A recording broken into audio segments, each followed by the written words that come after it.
Just because mutant kind has finally found a new faith to call its own doesn't mean things are going to be smooth sailing for Nightcrawler and his new team. What'll happen next? Well, let's hop into Legion of X issue number 1 and find out together, shall we? So then, as we join the book, Legion, aka David Hallier, gets us all up to speed on what's been going on since the end of Way of X. Oh yeah, this new series is actually a sequel, so if you didn't read Way of X, you totally should because it's excellent. Long story short, Legion and Nightcrawler created a brand new place of worship called the Altar, a special kind of astral realm used for healing and community and basically all the good stuff people have always gotten out of religion. We can also see that Kirk has grown his ranks since he began teaching the ways of the Spark. His legionnaires are basically one-half warrior priests and one-half cops, enforcing and amending the laws of Krakoa as they see fit. Though, let's be clear, Kirk absolutely doesn't love the whole cop comparison thing. The legionaries actually have a ton of work to do, and as issue 1 plays out, we get to see what all of that entails. Now we see that David isn't alone in the Altar dimension either. He just so happens to be joined by his lady love Blindfold. She's only recently been resurrected after Moira was ousted from power on the island. Precogs could finally be rebirthed. Only Blindfold was sick and tired of her physical form and as such has decided to live in the Altar full time. That's not to say she still doesn't get visions. In fact, she got a really nasty one just recently relating to Warlock, but more on that in a minute. Meanwhile, Kirk takes a visit to Mars where Queen Storm needs his help with a matter of faith as it relates to the Arakkii mutants. We're introduced to a brand new character called Arbitrix. Get it? It's like Arbiter, who oversees law and order for the Arakkii. Arbitrix is the leader of a special group called the Inward Watch, basically Arakko's own answer to the Legion of X. She's also a giant sentient eyeball, if you couldn't tell. Now, Kirk, much like me, was under the impression that the Arakkii mutants were all militant atheists, but as we discover, that wasn't always the case. The Arakkos used to have a pantheon of gods, but they felt it made them all too weak, so Arbitrix just kind of killed them all with her power of being able to disintegrate someone solely by looking at them. Ever since then, the Arakkii took to solving pretty much every problem they had, civil or spiritual, via duels and combat. Here's the big twist though, ever since the Arakkii mutants got resettled on Mars, new gods have been coming out of the woodwork to try and get themselves worshipped. Too bad they all must also pass a trial by combat, which so far no one has actually managed to succeed yet. So yeah, it's not that the Arakkii don't believe in the existence of gods and higher powers, they definitely do, they just haven't met a god that they actually respect enough to worship yet. So agnostics, they're a planet of militant agnostics, I can rock with that. Most of these new would-be gods have all been gods of war and death, you know, that old chestnut, except for one particular god of mischief who committed the greatest offense one can do on Arakkii, and that is refusing to actually fight to the death. Arbitrix believes this god ran off to Krakoa for safekeeping, and now she wants Nightcrawler to track him down and bring him back here to be punished, and if he doesn't,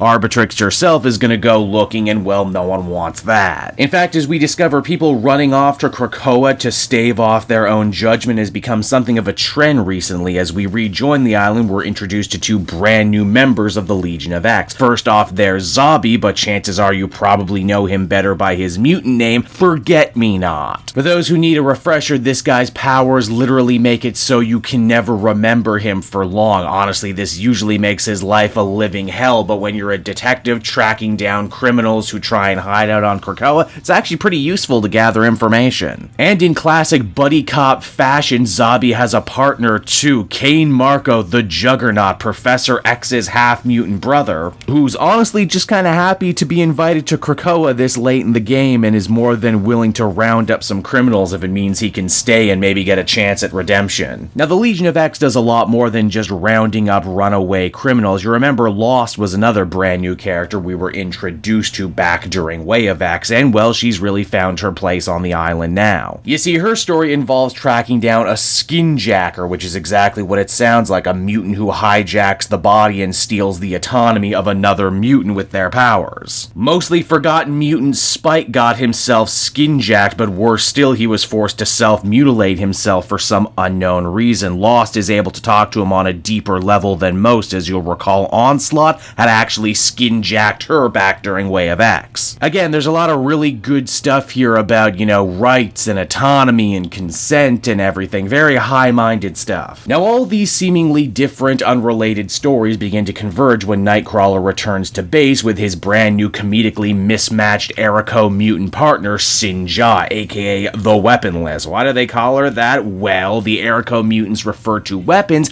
as their mutant powers. Sinja has a mutant power, it's just to paint the truth, whatever that means, and because her people see it as having no use in war, she got called the Weaponless. Ouch, pretty harsh if you ask me. Now, Dr. Nemesis thinks he knows who the Skinjacker is, an old forgotten member of the New Hellions named Switch. Why did this guy decide to do this all of a sudden? Well, it might have something to do with Legion's new friend. You see, because the altar is open to anyone and everyone, a very powerful astral traitor by the name of Mother Righteous just kinda strolls in and introduces herself. What does Mother Righteous trade in, you might be wondering? Well, abstract concepts, demons, secrets, gods, meaning that she either is that god of mischief that Arbitrix is after, or she very well knows where they ran off to. And so that was Legion of X issue number 1, everybody, and if you couldn't tell, this first issue from SPURRIER was jam-packed. Seriously, there are more ideas and concepts floated in this one issue than entire other series I've read this year. I love the way that Way of X was such a high-minded book, and this new series thankfully seems to be following suit. I like the extra time we get to spend learning about Arakkii and their dogmas and how they reflect the rest of Krakoa. I love the new members they've added to the team, and I can't wait to see how they continue to bounce off each other in terms of personality. I like that this book is one half about faith and one half kind of a police procedural. The art's good. They promise that Mother Righteous is actually going to be a big, important new villain moving forward for the rest of the X-Men series, so I'm definitely excited to see where they're going to go from here. Overall, I'd give this one a very strong 9 out of 10. Hey there everyone, Cape Joel again, and I want to thank you so much for watching to the end of the video. As always, if you liked what you see, be sure to like, subscribe, comment. It really helps drive engagement and helps me out too. Also, if you are a patron, which you can become for as little as $1 a month, you will get exclusive content that no one else can ever see, and you'll get to see the Comic Multiverse podcast before anyone else too. You can check out all this and more down in the description. And until next time everyone, this has been Cape Joel, and I'll see you all next time. Cheers.